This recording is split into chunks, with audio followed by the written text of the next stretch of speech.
காலபுருஷ தத்துவம் என்ன சொல்லுதுன்னா, அப்பாவுடைய கைடன்ஸ்லேயே அவங்க இருந்துருவாங்க.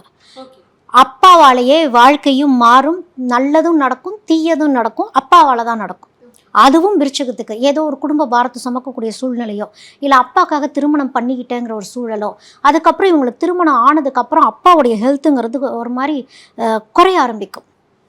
ஒன்று வீக் ஆகிடுவாங்க, இல்லை ஒரு சிலருக்கு அப்பா இறந்தே போயிடுவாங்க. ஏன் அப்படின்னா, விருச்சகத்துக்கு வந்து இருந்த ஒரு ப்ரொடெக்ஷனோ ஒரு கைடன்ஸோ வந்து அப்பா மேக்ஸிமம் இருந்திருப்பாங்க. அப்படி இல்லாமல் போகிறப்ப அந்த லைஃப் என்ன ஆகுது அப்படிங்கிறதும் காலபுருஷ தத்துவம். ஏன்னா அது அஷ்டமஸ்தானம், அது என்ன வேணாலும் பண்ணும். நீங்கள் வாங்கிட்டு வந்த கர்மாவை பொறுத்து தான் அது. ஒரு சிலருக்கு தந்தை இறந்ததுக்கப்புறம் க்ரோத் அப்படின்னு ஒன்று இருக்குது. ஒரு சிலருக்கு தந்தை இறந்ததுக்கப்புறம் சரிவு நோக்கியே போயிட்டுருக்க மாதிரியே இருக்கும். அப்போது அவங்கெல்லாம் வந்து பித்ருக்கள், உங்களுக்கான கீயே அதுதான். பித்ருக்களை வழிபாடு பண்ணிக்கிட்டே இருக்கணும். கோயிலுக்கு போகிறத விட அவங்க இறந்த இடத்துக்கு போயோ, இல்லைன்னா வந்து அவங்களுக்கு தர்ப்பணம் கொடுக்குறதோ, அவங்க பேரை சொல்லி அன்னதானம் பண்ணுறது,